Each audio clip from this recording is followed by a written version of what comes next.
Thank you all so much for coming. My name's John Tillman. I'm the CEO of the Illinois Policy Institute, and we're very excited to be here with you today to release our 5th annual Alternative Budget Solutions 2014. And I'd like to thank in particular Representatives Morrison, Ives, and Kay for joining us here with us today to talk about various aspects of this proposal. Tough sledding for the state of Illinois in terms of our fiscal health. For year after year, we've not been solving our problems.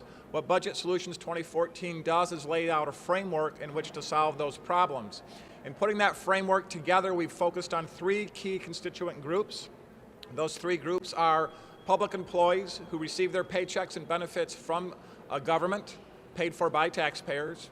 The second key constituent group, of course, are people who depend on government for government services, particularly the poor and disadvantaged, Medicaid recipients, children in our K-12 educational system, and of course young adults in higher education. And the third key constituent group, of course, is taxpayers who pay for all of that. I've just suffered 2 large tax hikes, the 2011 tax hike and of course the payroll tax hike in January of this year at the federal level. That's the equivalent of 2 weeks of pay that have been taken away from our state's taxpayers. So the problems are great. Taking a balanced approach is necessary. We've worked closely with Representative Ives, Kay, and Morrison on these solutions, and we're very happy to have them here with us today and very proud of their leadership, courageous leadership on these issues. In terms of the pension proposal that is part of our overall budget solution, today we're presenting the first pension plan that actually solves the pension crisis. We reduced the unfunded liability in 2014 by $46 billion, from $101 billion down to $55 billion. We reduced the state's contribution in terms of the annual pension payment from $6.7 billion down to $4.7 billion. That's a $2 billion reduction in terms of the state's pension payment. Most importantly for state workers and government workers in general is that this is the first plan that gives workers control of their retirement earnings going forward by converting them to a 401k style program. But most important, it protects what they've already earned. This is the only plan that protects what they've earned for current workers and protects the retirement of current retirees, and yet gives them control going forward from this date forward. And of course, as I noted already, what we do is reduce that annual pension payment, and then we pay off the unfunded liability over time by eliminating the pension ramp and having a straight payment of $4.7 billion per year. The problems are huge for the state. Pension reform alone will not do it, and that's why the totality of Budget Solutions 2014 is so important and deserves a serious consideration. The other thing our total plan does is pay down the unpaid past due debt, which is now around $9 billion by 2016, and we also repeal the 2011 tax hike by July of 2014. So a lot of information, a lot of work there. It's a big document. It'll take some time to review it. But first up will be Ted Dabrowski, our Vice President of Policy, to talk about the pension aspect of this. Ted? John, I'm Ted Dabrowski, the Vice President of Policy at the Illinois Policy Institute. As John mentioned, the state, and we cannot reform pensions and we cannot fix Illinois if we don't first massively cut the unfunded liability in Illinois. So our plan does that. It cuts it by 50%, and that sets us on a path to actually get out of our mess. Any plan that doesn't massively cut the unfunded liability will not reform Illinois. The second thing we must do after we bring that massive unfunded liability down is we must stop the growth of it. We can't let ourselves get into that same position again. And so what our plan does is it eliminates, going forward, the defined benefit system, and we move towards a defined contribution system.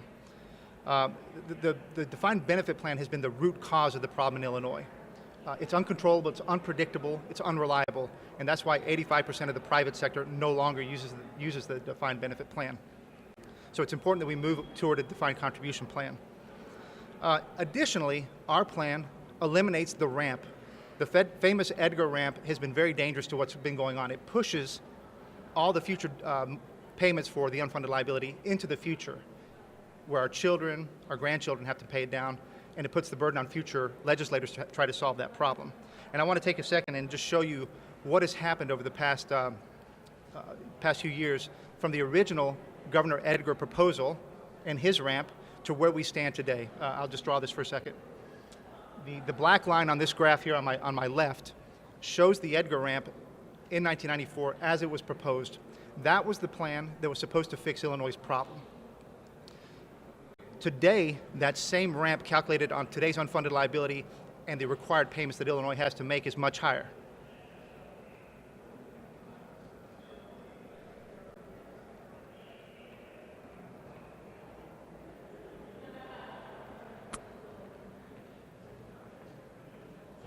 Today, that same Edgar ramp now requires the state to pay $105 billion more through 2045 than originally proposed. That is a massive increase in the amount of money that the taxpayers must fund to make this current pension law work. So we fixed that. Finally, to make this thing work going forward, we must give control of retirements to the workers. We must take it away from the politicians who have created a lot of this mess, and we must put it back in the hand of the workers who can decide their own retirement plans, their own needs, and plan accordingly. And last, an important element of any reform plan, it cannot contain a guarantee.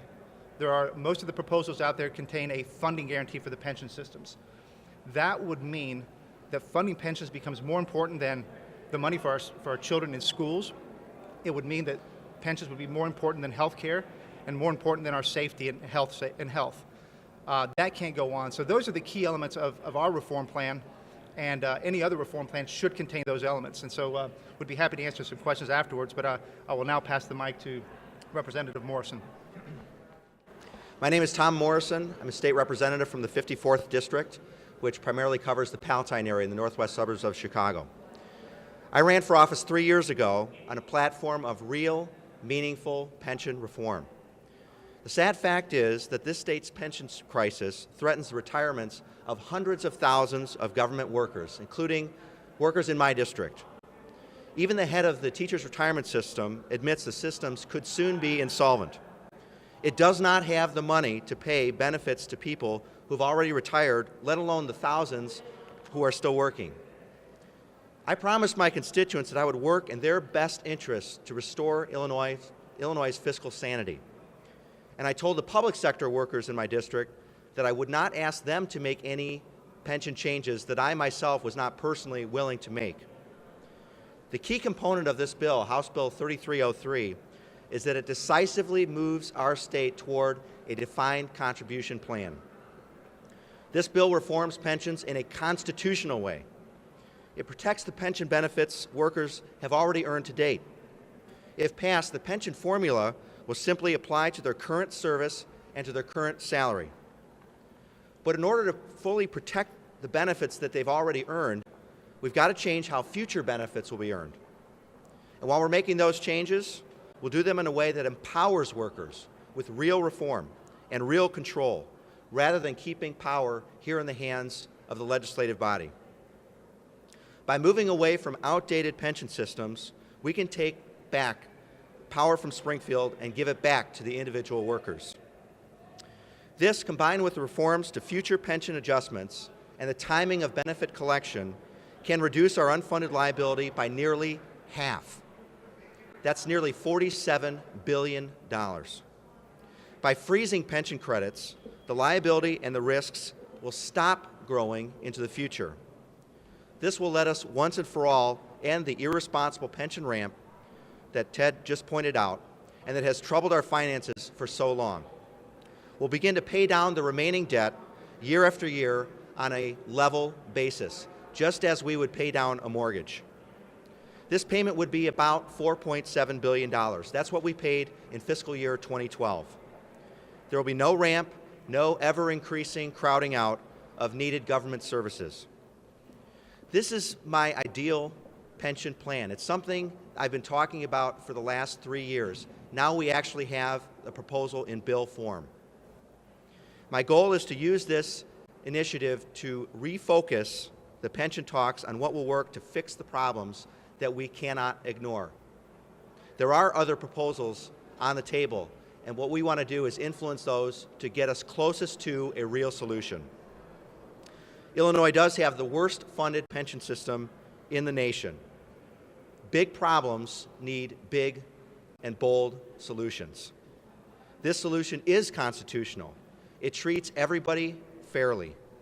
It fixes Illinois' broken budget, and most importantly, it sets us on the path to prosperity. Thank you. Hello, I am Genie Ives, and I represent the 42nd House District.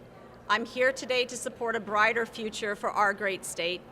In 2011, lawmakers in this building passed a record tax hike on Illinoisans. They argued that with more revenue, they could restore fiscal order in our state and pay down the growing backlog of unpaid bills. Their solution failed. That's because Illinois doesn't have a revenue problem, it has a spending problem. The billions in new revenues weren't used to pay down any bills. In fact, the state's unpaid bills grew to more than $9 billion. And hiking taxes certainly didn't repair our state's sliding fiscal position. Rather than implementing real reforms, lawmakers chose to force Illinoisans to paper over the state's problems with higher taxes. And more money still didn't solve the problem. The 2011 tax hike is scheduled to sunset in January 2015, and we owe it to the taxpayers to keep that promise.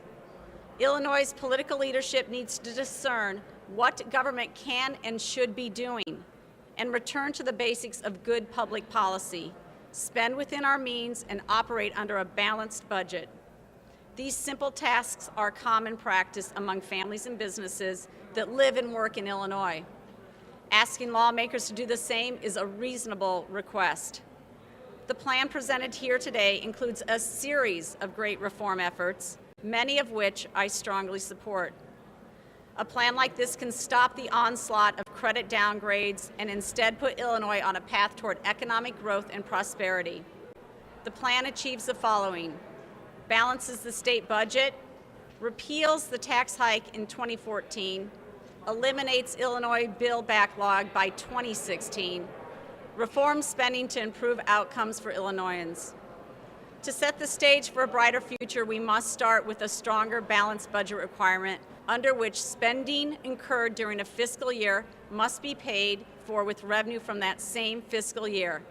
I have filed HJRCA 20, which is a real balanced budget amendment to our Constitution.